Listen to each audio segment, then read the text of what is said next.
Boa tarde, estamos começando a rodada de entrevistas com os candidatos a governador do estado. Nesta primeira entrevista com a candidata Liliane Araújo, do PPS, né? Candidata a governadora. Estamos aqui eu, Valmir Lima, e Kleber Oliveira, jornalistas que vão conduzir essa entrevista. Liliane, eu queria começar com essa questão que é bem polêmica, né, que é teu registro de candidatura. O TRE negou o registro, alegando que você se filiou no prazo extemporâneo, né, fora do prazo para filiação, para concorrer nesta eleição. Você disse que está errado, né, que houve um equívoco e vai recorrer dessa decisão e continua candidata, né, continua na eleição. Me explica o que houve. Primeiramente, boa tarde, Valmir, boa tarde, Kleber, boa tarde a todos que estão acompanhando essa entrevista. Acho que é um momento muito importante, democrático, onde os candidatos têm a oportunidade de ampliar ainda mais o alcance das suas propostas. Respondendo a sua pergunta, Valmir, essa questão da minha filiação é uma questão burocrática, onde o meu jurídico já está, né, cuidando desse assunto. É um direito meu político concorrer e por isso eu sou candidata. E isso foi uma questão de entendimento mesmo, porque eu continuo filiada ao PPS desde o dia 25 de novembro de 2016. Então, isso agora cabe o entendimento ao judiciário. Ok. Mas o que eu queria saber é o seguinte, você foi filiada ao PR, né, na eleição de 2016 e depois mudou de partido foi antes de outubro de 2016? Não, após acabar as eleições de 2016, eu simplesmente deixei um pouco de lado as ações por não estar mais de acordo, né? O candidato procura sempre a sua viabilidade. E recebi o convite no início de novembro para retornar ao PPS, que era a minha casa. E eu aceitei o convite, só que o que muita gente esquece é que nesse período de eleição do ano passado, após acabar o processo eleitoral, o segundo turno, o partido já estava em processo de intervenção. Ou seja, processo de intervenção onde você não tem uma liderança, você não tem alguém que é responsável pelo partido. E concomitantemente a esse período de intervenção, que só acabou em maio de 2017, o que ocorreu? Não tinha representação, ou seja, a própria diretoria do partido não tinha acesso a nada, não podia fazer nada, como não era representante. Enquanto não saía a certidão, nós não poderíamos fazer nada, a gente não tinha um representante do partido PPS. O partido estava sem presidente e sem diretório, tanto municipal quanto estadual. Quando veio a certidão da Nacional, convocando as pessoas para serem realmente indicando as pessoas para assumirem essa diretoria, que é uma diretoria provisória, não é a diretoria permanente, lá está registrado e já comprova que eu estava dentro do partido. Inclusive, tivemos várias reuniões, tivemos atas assinadas dentro do partido nesse período de intervenção. Então, nós temos vários documentos que comprovam, inclusive idas a Brasília, que comprovam que nós já fazíamos parte do partido. Ocorre que, mesmo com a intervenção, o que estava acontecendo também? O sistema do TSE e também do TRE estavam mudando de plataforma. Quem acompanha sabe que estava parado e não tinha como ninguém realmente incluir nenhuma informação no sistema. Então nós aguardamos chegar a certidão e protocolamos fisicamente. Tem 2 processos lá protocolados no TRE que estão arquivados na corregedoria e lá indica quem tomou posse, quem já fazia parte do partido, inclusive a minha filiação. Todos os documentos necessários para comprovar. E hoje, quem acessa o FiliWeb, observa lá, a Liliane está filiada desde o dia 25, e é algo que eu não posso alterar. Eu não tenho como alterar. Você não teve um desgaste eleitoral durante a campanha com essa situação? Com certeza, porque cria-se uma imagem de que a Liliane não é candidata. E a Liliane, ela é candidata. A Liliane e o vice, Cabo Lobo, são candidatos. Nós temos esse direito político de ser candidato e cabe agora à justiça o entendimento da análise das provas, né, de todos os documentos que foram anexados. Mas nós continuamos candidatos. estamos, né, recorrendo e temos que dar continuidade à nossa campanha, porque o projeto continua. Então eu quero deixar bem claro para você que é nosso eleitor, para você que acredita realmente no nosso projeto, que nós estamos na disputa. Tanto é que nós somos amparados também pelo artigo 16 da Lei 9.504, que é a lei eleitoral. Então a gente está caminhando e seguindo e acreditando, apostando muito na renovação. Esse recurso é no TSE, né? Então... Não, nós recorremos ao TRE, primeira instância.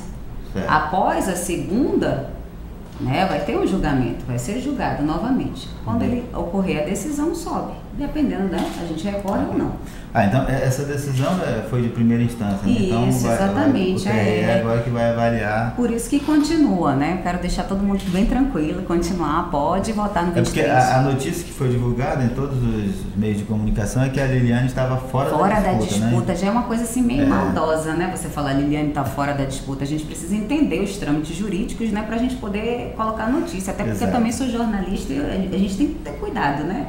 O que a gente coloca para não causar um entendimento. Mas quando você tem um mandato cassado, você, claro, fica fora da disputa. Mas não foi cassado, né? Não, o mandato cassado não, foi negado o registro de candidatura, desculpa. Mas você concorre porque está recorrendo da decisão, mesmo que essa... sob júdice, né? Mesmo que essa decisão não saia até a eleição, você vai receber os votos, mas vai ficar registrado lá que aqueles votos estão até sair a decisão, suspensos até a decisão. Mas os votos vão estar lá computados. Liliane, eu queria que tu falasse ao eleitor que nos assiste por que tu entraste na política, né, sendo jornalista. Todo mundo tem essa curiosidade de entender, mas assim, eu como comunicadora durante mais de 10 anos, né, eu não poderia assumir uma posição partidária, seria antiético, mas eu já era afiliada, eu tinha 13 anos de PPS, né, então eu não poderia ter uma atitude de, tentar atrair pessoas para o que eu penso, né, eu sou formadora de opinião, então eu não posso fazer com que as pessoas tenham uma ideia, mas fora disso, durante toda a minha atuação, eu sempre percebi que, como jornalista, eu só poderia denunciar. Então, eu saí da condição de denunciante para passar a ser uma pessoa que é capaz de tentar mudar o que nós estamos vivendo. E não é difícil a gente ir muito além, porque assim, todos nós estamos acompanhando, né, a situação política do nosso país, a situação política do nosso estado, esse desgoverno geral, essa instabilidade que eu digo que é política, não é uma crise econômica, é uma crise política que desestabiliza todo o sistema. Então, acompanhando isso, eu falei, por que não a Liliane não ser candidata? Por que não? Eu tenho que ser uma cidadã que também reivindica seus direitos, que pode sim também ir à luta, e eu me coloco como uma cidadã comum que está, insatisfeita com a situação e que pode sim ser representante. Agora, candidatos a uma carreira política buscam começar pelo Legislativo, né? A Assembleia Legislativa, a Câmara Federal. Por que direto ao governo do Estado? Não é nem direto, né? Eu já venho aí durante 3 anos caminhando, né, na política. 3 eleições, né? Essa é a minha terceira eleição. Na verdade, todo candidato ele tem que estar sempre procurando a sua viabilidade. São cenários diferentes. Eu resolvi iniciar minha vida pública como política em 2014, ou seja, eu fechei um ciclo como jornalista. Tanto é que ninguém me viu atuando em nenhum outro veículo de comunicação. Eu decidi realmente me dedicar à política. Graças a Deus, tenho o apoio da minha família, o apoio do meu marido, que é necessário nessas situações.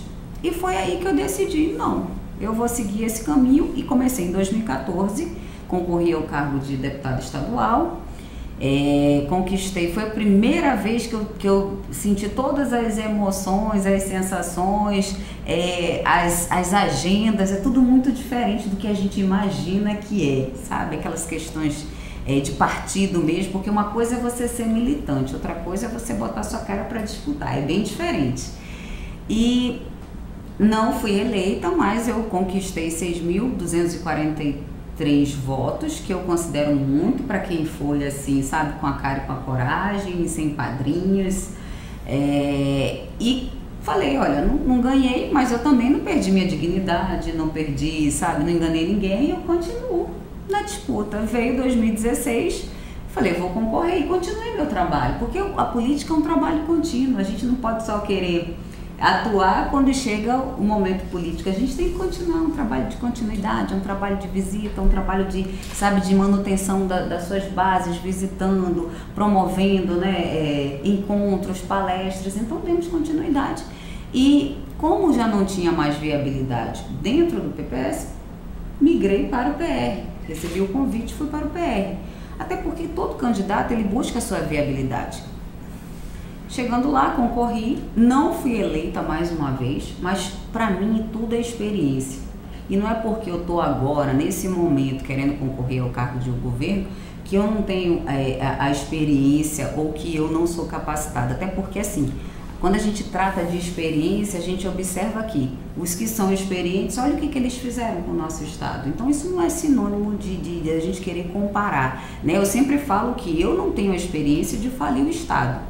Mas eu nem quero essa experiência para o meu currículo. Eu quero, sim, ser reconhecida como alguém capaz, que se colocou à disposição da população para se doar e tentar fazer o melhor para o nosso estado. Até porque quem governa, tanto a nível municipal quanto estadual, o que você precisa? De um corpo técnico capacitado, qualificado.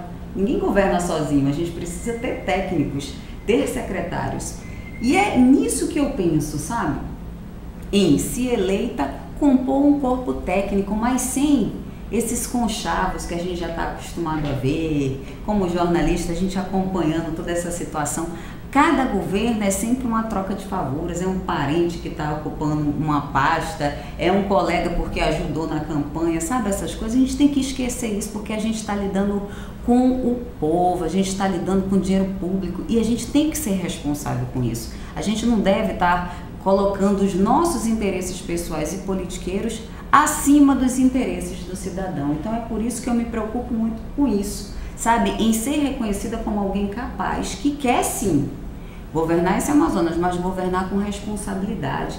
Eu falei muito ontem no debate sobre a questão de eu sou mãe, eu sou mulher, e como uma mãe que se preocupa com a sua casa, eu quero me preocupar com o estado do Amazonas. Hoje o estado do Amazonas é uma casa que está sem governo, está sem estrutura, está faltando tudo dentro dessa casa. Porque eu tenho certeza que ninguém está satisfeito com o que a gente tem hoje. Eu não estou, vocês estão? Olha, eu olhei o seu plano de governo apresentado ao TRE, né, o documento que é obrigatório para todos os candidatos, e lá você fala em 3 eixos que trabalharia se ganhasse o governo do estado, né, a eleição. Recuperar a saúde administrativa do estado, isso, promover o desenvolvimento econômico e investir nas pessoas. O que é essa recuperar a saúde administrativa? Recuperar a saúde administrativa do estado, aí eu estou me referindo às finanças. Eu não estou dentro do governo, né? A gente sabe os dados que são divulgados, porque já que eu não estou no governo, mas a gente sabe os dados que são divulgados com relação a orçamentos, inclusive já está bem comprometido o orçamento desse ano, né? Desde o ano que vem. Já está bem comprometido, né? Causa até assim um pouco de pânico. Se eu fosse funcionária pública, eu estaria um pouco preocupada, ou se eu fosse aposentada, né? Mas quando eu falo da saúde administrativa, eu falo de recuperar as finanças do estado. Hoje parece que estão brincando de governar, sabe? A gente precisa dar um freio nas coisas e analisar. Eu preciso rever contratos. A gente já acompanhou notícias de vários escândalos de contratos de obras fantasmas, de obras que não foram concluídas, de desvio realmente de dinheiro público. Então a gente precisa colocar um freio e acabar com esse descontrole que vem ocorrendo, não é de agora, isso já tem muitos anos, né, ocorrendo no nosso estado. Então eu me refiro a isso, a gente realmente rever contratos, a gente evitar gastos e desperdício, a gente tem que realmente ver o que é prioridade para o nosso estado. E eu não posso ser leviana aqui, porque essa é um mandato de 14 meses. Um mandato de 14 meses é muito curto. E com um orçamento já comprometido, porque você vai assumir uma casa já andando, né? Algo que já está sendo comprometido com coisas, com um governo que é agora interino, que foi liberando um monte de obra e tal, e a gente não sabe como é que realmente está isso. Então, a minha proposta, quando eu falo nesse eixo aí, é disso, é da gente ter um controle realmente das finanças para poder depois eu investir em que é a prioridade, que é investir nas pessoas, que é saúde, segurança, educação, infraestrutura e principalmente geração de emprego e renda. Nessa questão da saúde administrativa ou na saúde financeira do Estado, a gente sabe que houve uma queda de arrecadação por conta da crise econômica, né? É uma crise que ainda não chegou ao fim e não tem expectativa de chegar ao fim nem neste ano, nem no ano que vem. Exatamente. Né? Como é que você faria para vencer esse obstáculo gerado pela crise, por exemplo? A gente realmente tem que ter soluções alternativas. Quando eu falo em enxugar gastos mesmo, é a gente rever. Porque quando eu vou rever contratos, eu tenho que ver realmente os contratos que estão funcionando. A gente tem que acabar com essa história de que o Estado paga, finge que paga, e os empresários, né, fingem que estão fornecendo o serviço. A gente tem que pagar o que é justo. E se a gente detectar que não está sendo justo, por exemplo, os milhões que foram desviados da saúde, isso faz falta. Faz falta hoje. O dinheiro que também é desviado para a educação, isso também faz falta. Isso tudo vai comprometendo. A gente sabe que o orçamento anual... Há desvio também na educação? Desvios na educação. Não só na saúde, mas em vários segmentos do nosso Estado. É preciso a gente estar acompanhando, sabe, fiscalizando, acompanhando realmente o site da transparência, mas às vezes está fora do ar. Né? Toda vez que a gente quer ir lá pesquisar, que a gente verifica.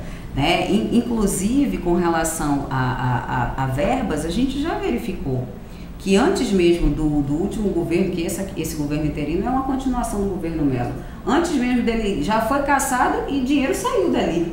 E estava lá, né? 200 e tantos milhões, né? Então são coisas que a gente tem que começar a acabar, sabe? São coisas que a gente fala assim, como é que a gente ainda permite esse tipo de coisa?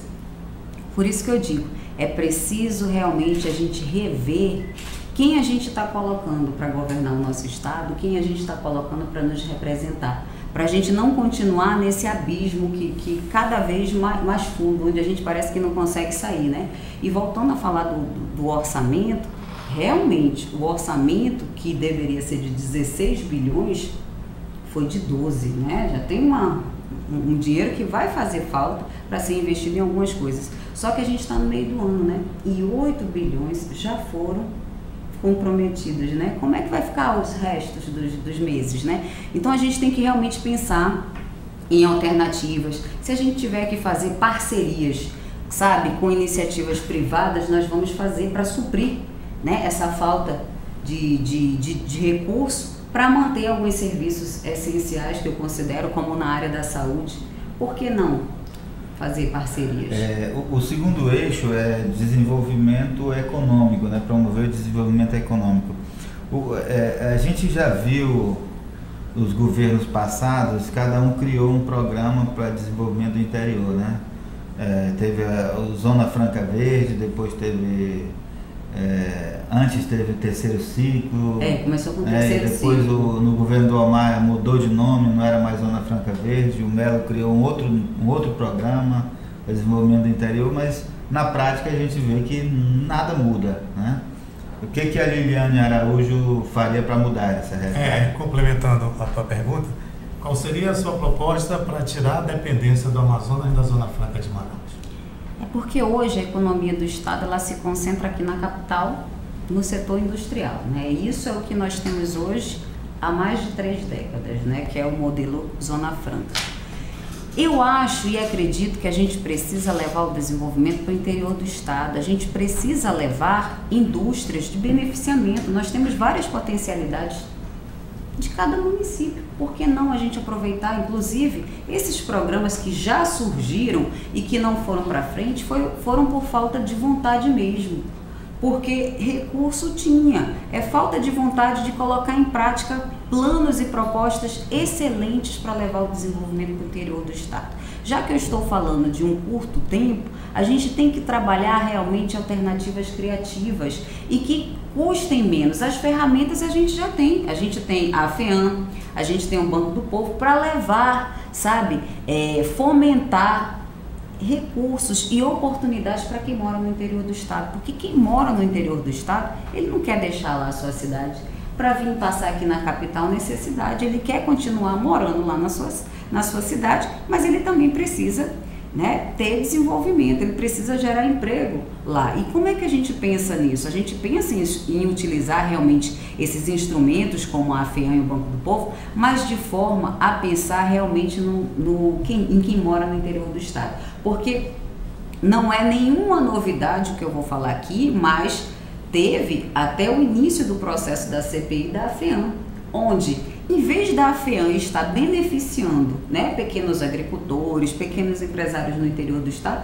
estava favorecendo empresas fora do nosso estado. Então, assim, a gente precisa acabar com isso, com essa má gestão. A gente precisa colocar pessoas comprometidas, porque as ferramentas a gente tem, os programas a gente só precisa colocar as pessoas certas, sem interesses politiqueiros, que aí vai funcionar. Ou seja, o dinheiro que era para a gente estar levando desenvolvimento para o interior do estado, a gente não leva, trava e favorece outras empresas fora do nosso estado. Então não é isso que a gente pensa no nosso plano de governo. A gente pensa em realmente fazer funcionar o que já existe, porque o tempo é curto, né? O dinheiro também é curto, então a gente tem que fazer funcionar corretamente. Candidata, essa realidade do interior é muito complicada. A gente sabe que as cidades do Amazonas sempre tiveram muita dificuldade de desenvolvimento, né? Isso a gente está falando desde o século passado, do início do século passado até aqui. Então, as cidades são concentrações, ele tem uma concentração urbana, né, que cresce cada vez mais, e tem as comunidades rurais, né, que não tem nenhuma estrutura e dificilmente terá, porque, por exemplo, o pessoal que produz farinha trabalha em regiões que dificilmente vai ter uma estrada para ligar com o município, e do município para a capital, por exemplo, essa produção dificilmente chega, né? Chega com muita dificuldade. Como é que vai ser feito, como é que você pensa fazer desenvolvimento no interior do estado com essa realidade? As dificuldades a gente sabe que são muitas, principalmente quem viaja, quem percorre o interior do estado. Mas a gente tem que olhar também com o que é possível fazer. Eu não posso chegar aqui e prometer que eu vou fazer milagre. Mas o que a gente tem que fazer é isso. Primeiro, gerar oportunidade para aquele pequeno produtor, para aquele pequeno empresário, que ele possa produzir ali e ali mesmo comercializar. Começa assim. Tudo começa pequeno. A gente não pode já chegar e dizer que vai abrir estradas onde não vai ser possível realmente. Mas a gente tem que começar assim. Eu tenho certeza que a partir do momento que a gente começar realmente a fomentar e a dar oportunidade para os pequenos produtores de realmente produzir, porque às vezes eles não têm condição porque não tem semente, eles não têm condição porque não tem maquinários, eles não têm caminhão. Às vezes, sabe, o que falta para eles é pouco, para eles darem continuidade.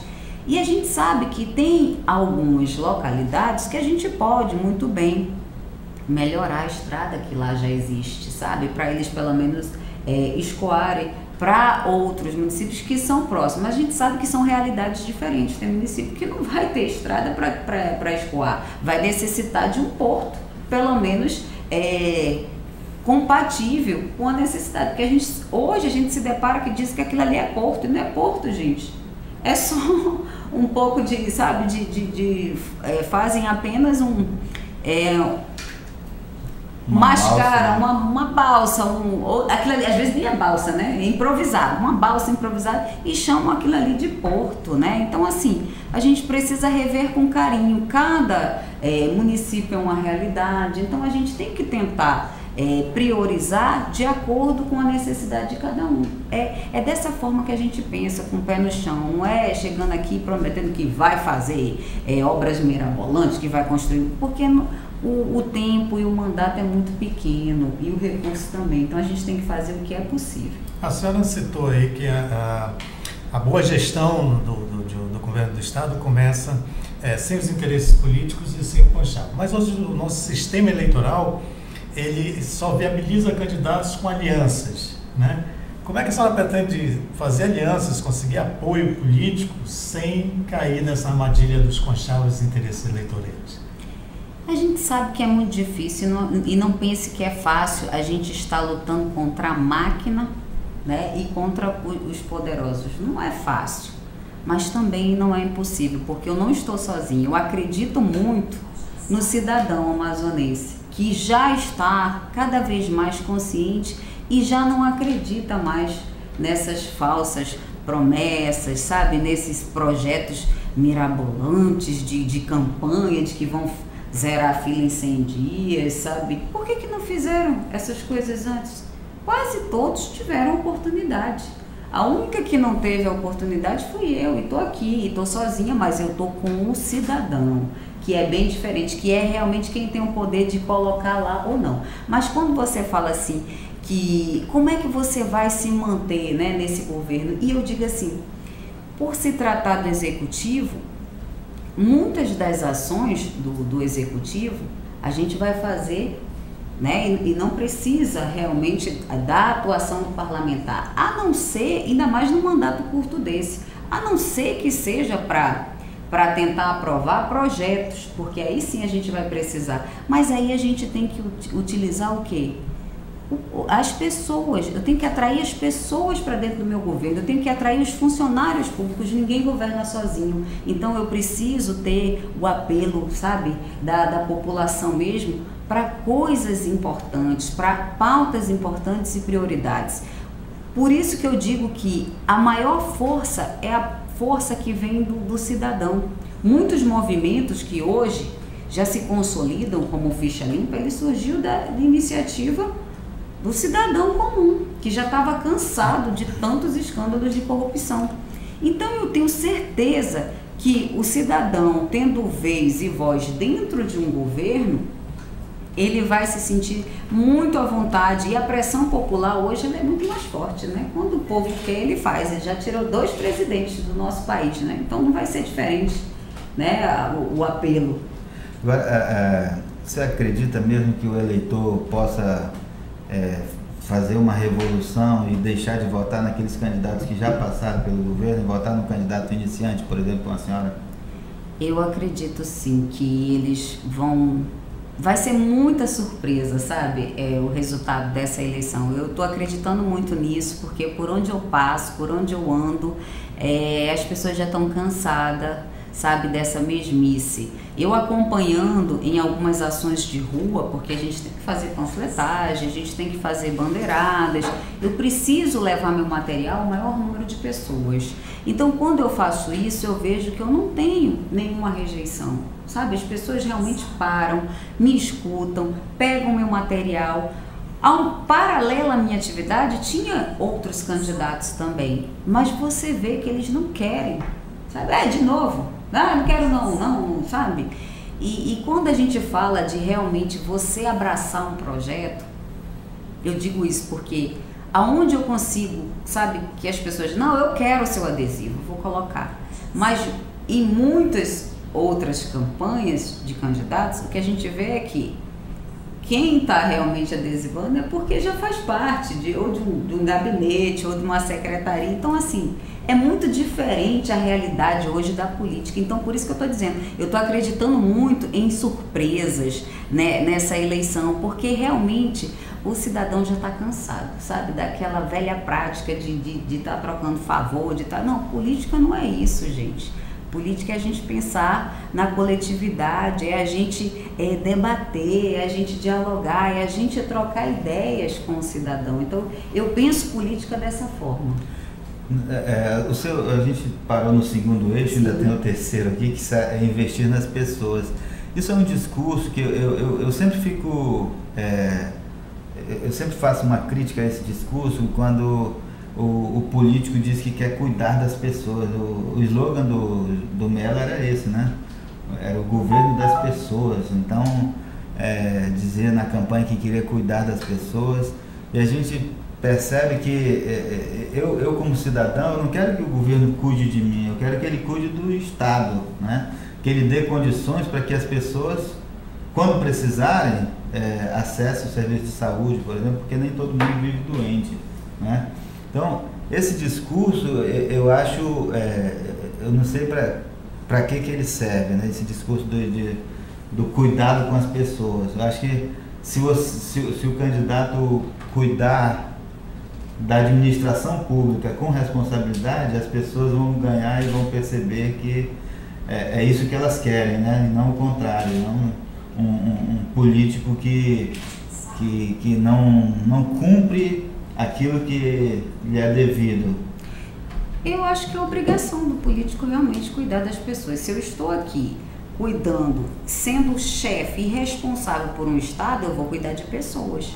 A partir do momento que eu trato de um tema que é saúde, que eu vou resolver, eu estou cuidando de pessoas. Eu vou estar fazendo um trabalho ou preventivo, né, ou de alta e média complexidade, dependendo da doença ou do caso, né? Então, assim, eu não acho que esse discurso, para mim, seja um discurso comum, porque eu venho desse meio comum, eu sou igual a qualquer trabalhador, a minha vida é comum, não mudou nada e eu continuo nessa caminhada, né? Porque o meu objetivo não é o meu interesse próprio, porque se eu quisesse só trabalhar para o meu interesse próprio, eu tinha um cargo público, estava aqui caminhando como a maioria faz. A maioria tem um cargo público ou comissionado, ou tem um padrinho, e eu não tenho. Eu sou uma cidadã comum que paga os meus impostos e enfrento muitas dificuldades. Então, quando eu falo de cuidar das pessoas, é porque realmente eu acho que a gente precisa ter esse cuidado. Eu sou uma pessoa que eu sei o que é andar de ônibus. Andei muito de ônibus. Hoje, graças a Deus, porque tenho condições, porque trabalhei para isso, tenho um carrinho, mas até bem pouco tempo não tinha. Você sabe que jornalista não ganha essas fortunas. É verdade. Você sabe que o jornalista ele rala pra caramba. Eu andei muito de ônibus mesmo trabalhando numa emissora que hoje é a maior aqui do nosso estado. E não é vergonha nenhuma. Eu passei os meus 4 anos e meio ali da UFAM, pegando greve, pegando aqueles cacareco que até hoje existe, que pregava, que sai do T1. Eu pegava um ônibus, que era o 122, porque eu morava ali no São Jorge, e ia para o Terminal 1. Do Terminal 1 eu pegava uma integração direto para o campus. É o mesmo cacareco da minha época de UFAM. Preste bem atenção, hoje eu tenho 35 anos. Na época eu tinha 18, 19 anos. Né? Então, minha vida toda de UFAM, o início da minha carreira. Hoje eu não tenho plano de saúde, não tenho porque não tenho condições, a gente precisa priorizar. A gente não pode ter tudo quando a gente é um cidadão, que a gente está trabalhando honestamente, que a gente, né, está buscando melhorar, né, a sua vida honestamente, a gente não pode ter tudo, a gente tem que priorizar. Então, a minha prioridade hoje é garantir o sustento da minha família, sabe? Então, hoje eu não tenho muitas regalias, porque hoje eu me dedico à política, né? Não dá para eu ter muitas regalias. Mas, é como eu digo, eu sei a realidade das pessoas, por isso que eu falo, cuidar das pessoas. E para mim não soa em nenhum momento como um discurso velho e um discurso vazio, porque eu sei o que passa ao cidadão comum. Eu vou ao supermercado, eu vou à feira, eu não sou nenhuma dondoquinha. Eu não fui criada em berço de ouro, não. A única coisa que os meus pais me deram, graças a Deus, me deram com muito sacrifício, foi um bom estudo, sabe? Eu estudei no colégio militar a minha vida toda, sabe? Da 5ª até o último ano e já ingressei, né, numa universidade pública, porque graças a Deus meus pais priorizaram os nossos estudos. Então, assim, eu não venho de uma família já preparada, que já me estruturou, não. Eu entendo toda a realidade, entendo as dificuldades de qualquer cidadão, porque até hoje eu enfrento dificuldades. Então não é fácil, né? Por isso que eu falo assim, e eu falo muito assim, eu tenho muita vontade realmente de cuidar das pessoas, mas cuidar com responsabilidade, porque a partir do momento que você é um gestor, você tem que olhar com responsabilidade, porque o dinheiro é público e ele deve ser respeitado. Fazer um contrato ou manter um serviço terceirizado, ele tem que simplesmente honrar. O serviço deve ser feito com eficiência e deve ser pago o preço justo. Então, eu não vejo isso como errado. Agora, empresas desse tipo, que chegam aqui para depredar, né, assim, acabar com o nosso sistema de saúde, como remédios, né, falta de tudo dentro das unidades, isso aí é inadmissível. Isso aí realmente a gente tem que cortar na carne, a gente tem que acabar. E por que às vezes acontece isso? Por causa de interesses. Às vezes já é uma empresa que já vem ali porque é de fulano, é de ciclano, e a gente tem que acabar com isso. Os processos licitatórios, eles têm que ser bem claros e acabar com esse direcionamento, entendeu? A gente precisa realmente se atentar para isso, porque hoje, às vezes, para as licitações, quem ganha as licitações, às vezes já é uma empresa direcionada. Então, a gente tem que ter cuidado com isso, sabe? É por isso que eu falo, cuidado com as pessoas, porque a partir do momento que eu falho na parte da saúde, a gente está se tornando um assassino. Você tá deixando de assistir pessoas que chegam, às vezes, a óbito sem assistência. Eu tenho parentes que chegaram a falecer porque não tiveram assistência, porque não tinha especialidade. Nós temos hoje um funcionário que ele está há 2 meses peregrinando para fazer uma cirurgia ortopédica, e eu até faço um apelo, né? Ele está no Adriano Jorge, vive indo lá, está com os exames vão vencer novamente, ele não consegue fazer essa cirurgia. Então, é nesse aspecto que eu falo que a gente deve ser rigoroso, sim, na fiscalização realmente desses contratos e se o serviço está sendo prestado com eficiência. Candidata, um partido vencendo a eleição, ele não consegue governar, talvez não teria quadro suficiente para governar, né? De onde a senhora buscaria esses gestores para o Estado? Eu vou buscar esses gestores nas universidades. A gente tem tantos professores, mestres, doutores, em institutos de pesquisa que estão lá fazendo o melhor com o mínimo de recurso, porque quando a gente vai ver o que vai destinado para uma universidade, às vezes é vergonhoso para o trabalho imenso que é desenvolvido dentro de uma universidade, sabe? Aquele processo de ensino, pesquisa e extensão, muitas das vezes, sabe, o recurso é tão pouco, mas lá surgem projetos tão interessantes que infelizmente não chegam a ser aplicados, porque ficam lá adormecidos, não tem alguém que olhe lá e valorize aquele profissional, aquele doutor, aquele mestre que está lá dedicando parte da sua vida, né, a formar novos, né, doutores e mestres e especialistas. Então eu irei buscar, nós temos muitos profissionais competentes, e se a gente não achar aqui, a gente vai trazer de fora, porque o que importa é a gente trabalhar com eficiência. É isso que eu prezo muito, eficiência, e sem essas coisas de acordo, porque o que hoje acontece a nível até nacional, não é só aqui no nosso estado, é que os governos, eles são fatiados. Tal partido pega tanto, outro partido pega tanto, e os interesses se perdem, né? E muitos, por exemplo, não é nem uma novidade, o PT passou muito tempo para chegar ao poder, e quando chegou ficou, sabe, abarcando a maior parte, né, do governo, e tá aí a experiência. Olha aí o que nós temos hoje, um desastre. Então eu penso totalmente o contrário. Se você não fizer isso, por exemplo, você não tem voto suficiente numa Assembleia Legislativa para aprovar um projeto de lei, né, para fazer as mudanças que o governador precisa, porque a Assembleia Legislativa precisa ser consultada na maioria das vezes para você fazer uma mudança na administração e para aprovação de projetos também.